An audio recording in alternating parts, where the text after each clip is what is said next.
नमस्कार मित्रों, मेरा नाम है अमिताभ शर्मा। मैं आप सभी के साथ प्रस्तुत हुआ हूं सुभाष कश्यप के द्वारा लिखी गई किताब हमारा संविधान के पहले अध्याय के साथ। तो आइए शुरू करते हैं। प्रवेश में लिखते हैं, सुभाष कश्यप जी लिखते हैं, संविधान क्या है?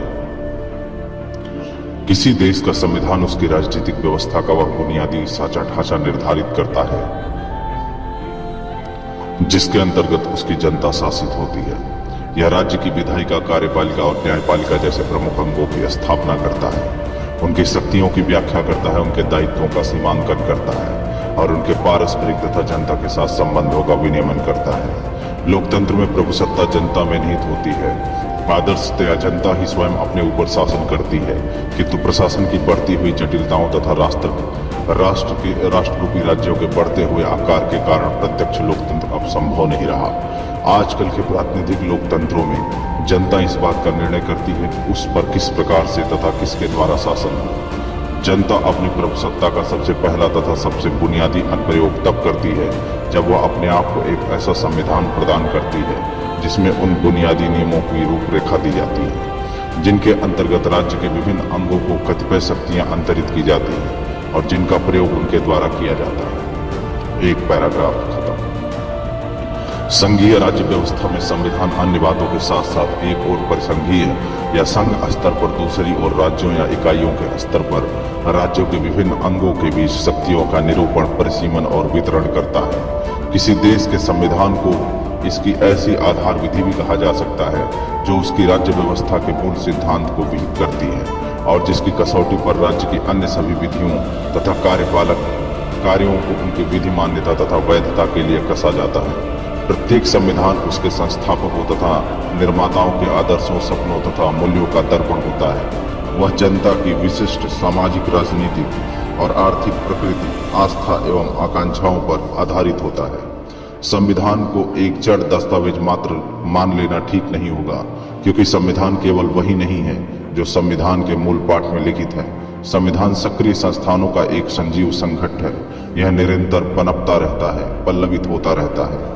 हर संविधान इसी बात से अर्थ तथा तत्व ग्रहण करता है उसे किस तरह अमल में लाया जा रहा है। बहुत कुछ इस पर निर्भर है कि देश के न्यायालय किस प्रकार उसका निर्वाचन करते हैं तथा उसके अमल में लाने की वास्तविक प्रक्रिया में उसके चारों ओर कैसी परिपाटियां तथा प्रथाएं जन्मती और पनपती हैं। अब सुभाष कश्यप संवैधानिक विधि के बारे में बता रहे हैं। संवैधानिक विधि सामान्यतः संविधान के उपबंधों में समाविष्ट देश की मूलभूत विधि की द्योतक होती है। विशेष रूप से इसका सरोकार राज्य के विभिन्न अंगों के बीच और संघ तथा इकाइयों के बीच शक्तियों के वितरण के ढांचे की बुनियादी विशेषताओं से होता है। किंतु आधुनिक संवैधानिक विधि में खास तौर पर स्वाधीन प्रातिनिधिक लोकतंत्रों में मूल मानव अधिकारों और नागरिकों तथा राज्य के परस्पर संबंधों पर सर्वाधिक बल दिया जाता है। इसके अलावा संवैधानिक विधि के स्रोतों में संविधान का मूल पाठ ही सम्मिलित नहीं होता।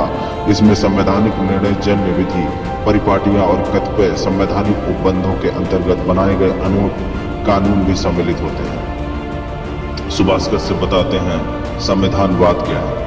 संविधानवाद एक ऐसी राज्य व्यवस्था की संकल्पना है जो संविधान के अंतर्गत हो तथा जिसमें सरकार के अधिकार सीमित और विधि के अधीन हो। स्वेच्छाचारी, सत्तावादी अथवा सर्वाधिकारवादी जैसे शासनों के विपरीत संवैधानिक शासन प्रायः लोकतांत्रिक होता है तथा लिखित संविधान के द्वारा नियमित होता है। लिखित संविधान में राज्य के विभिन्न अंगों की शक्तियां तथा उनके दायित्वों की परिभाषा तथा सीमांकन होता है। लिखित संविधान के अंतर्गत स्थापित सरकार सांकुश सरकार ही हो सकती है, लेकिन यह भी संभव है कि किन्हीं देशों में ऐसे अनेक उदाहरण मिलते हैं।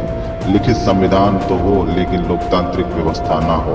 कहा जा सकता है कि उनके संविधान तो हो, उनके पास संविधान तो है परंतु वहाँ संविधानवाद नहीं है। ऐसे भी उदाहरण है जैसे ब्रिटेन, जहाँ लिखित संविधान नहीं किंतु लोकतंत्र और संविधानवाद है। अब बात करते हैं सुभाष कश्यप जी भारत के संविधान के बारे में। हमारा वर्तमान संविधान भारत का प्रथम संविधान जो भारत के लोगों द्वारा बनाया गया तथा स्वयं को समर्पित किया गया। संविधान सभा द्वारा 26 नवंबर 1949 को अंगीकार किया गया था। यह 26 जनवरी 1950 से पूर्ण रूपेण लागू हो गया।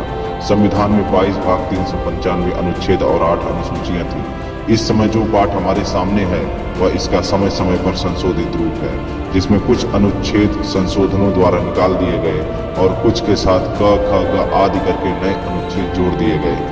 किंतु संदर्भ में सुभीते की दृष्टि से संविधान के भागों और अनुच्छेदों की मूल संख्याओं में परिवर्तन नहीं किया गया। इस समय गणना की दृष्टि से कुल अनुच्छेद 1 से 395 तक वस्तुतया 448 हो गए हैं। अनुसूचियां 8 से बढ़कर 12 हो गई हैं। पिछले 53 वर्षों में 94 से अधिक संविधान संशोधन हो चुके हैं।